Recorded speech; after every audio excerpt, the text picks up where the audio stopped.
রাধে রাধে জয় শ্রীরাম।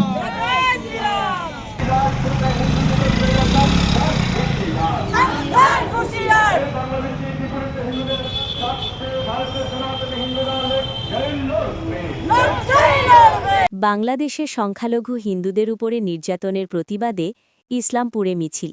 এদিন উন্নয়ন নাগরিক কমিটি ডাকে আজ শহরে এক মিছিল বের করা হয়। এদিনের এই মিছিল চৌরঙ্গী মোড় রাধাগোবিন্দ মন্দির থেকে শুরু করে শহরের বিভিন্ন এলাকা পরিক্রমা করে ইসলামপুর বাস টার্মিনাস হয়ে মিছিল রাধাগোবিন্দ মন্দিরে গিয়ে শেষ হয়। বাংলাদেশের সংখ্যালঘু হিন্দুদের উপর নির্যাতনের প্রতিবাদে এই মিছিল করা হয়। তার পাশাপাশি এই মিছিল থেকে স্লোগান ওঠে, হিন্দু হিন্দু ভাই ভাই।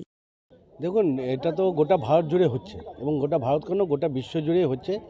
আপনারা জানেন যেভাবে বাংলাদেশে নারকীয়ভাবে দীপু দাসকে হত্যা করা হয়েছিল, এবং শুধু দীপু দাস নয়, গতকালও একজনকে হত্যা করা হয়েছে, এবং রোজ দিনই প্রায় এখন কাজ হয়ে গেছে, রোজ দিনই ওখানে হিন্দু নিধন অনবরত চলছে। আর শুধু হিন্দু নিধন নয়, বাড়িঘর লুটপাট করা হচ্ছে, বাড়িঘর জ্বালিয়ে দেওয়া হচ্ছে, মা বোনেদের শ্লীলতাহানি করা হচ্ছে। মানে হেন কিছু নেই যে বাংলাদেশে করা হচ্ছে না হিন্দুদের উপরে। এর প্রতিবাদে আজকে আমাদের এখানে আমরা যারা ভাগবত পাঠ করি, পাঠ শুনতে এসেছিলাম, যারা আমরা ভক্ত, আমরা সিদ্ধান্ত নিলাম যে এর একটা বিরোধিতা করা উচিত।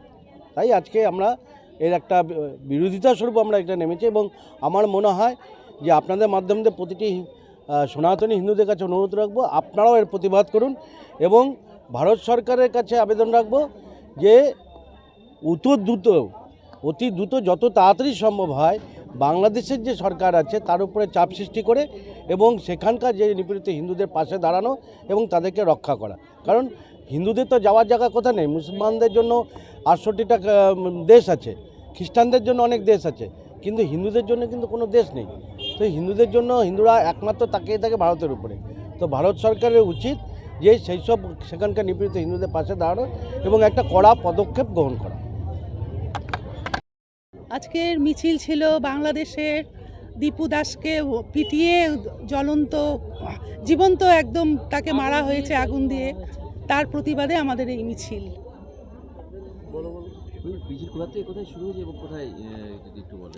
আমাদের এই মিছিলটা শুরু হয়েছে রাধা গোবিন্দ মন্দির থেকে শুরু হয়েছে, বাস স্ট্যান্ড অবধি। বাস স্ট্যান্ড থেকে এসে রাধা গোবিন্দ মন্দিরের কিছুটা গিয়ে আবার চৌরঙ্গি মোড় থেকে আরেকটু গিয়ে তারপরে আবার রাধা গোবিন্দ মন্দিরে আমরা ফিরে এসেছি।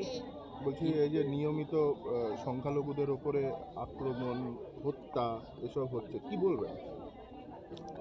যে পরিস্থিতি দেখছি বাংলাদেশে, বলার কিছুই নেই। বাংলাদেশের হিন্দুরা খুবই অসহায় হয়ে পড়েছে। আমরা তাদের সাপোর্ট দিচ্ছি যতটা পারছি, কিন্তু আমরা তো কিছু করতে পারছি না। ওদের ব্যবস্থা করতে হবে। আমাদের ইন্ডিয়া সরকার যদি ওদের এই দেশে নিয়ে আসে তো খুব ভালো হয়, না তো ওখানে ওরা একদমই শান্তিতে থাকতে পারবে নাকি থাকতে পারছে না ওরা শান্তিতে। আমরা চাই যে বাংলাদেশের হিন্দুদের সব ভারতে নিয়ে আসা হোক। এই জন্য আমরা প্রধানমন্ত্রী নরেন্দ্র মোদীজির কাছে প্রার্থনা করি যেন উনি বাংলাদেশের হিন্দুদের ভারতে নিয়ে আসে, নয়তো ওদের জীবন একেবারেই দুর্বিষহ হয়ে উঠেছে। প্রতিদিন হাজার হাজার দীপুকে মারা হচ্ছে, লুটপাট হচ্ছে, ভাঙচুর হচ্ছে, আগুন লাগানো হচ্ছে। এই ভয়াবহ পরিস্থিতির মধ্যে এই হিন্দুরা কি করে থাকবে সেটাই প্রশ্ন। আপনার নাম? আমার নাম সাধনা বক্সী।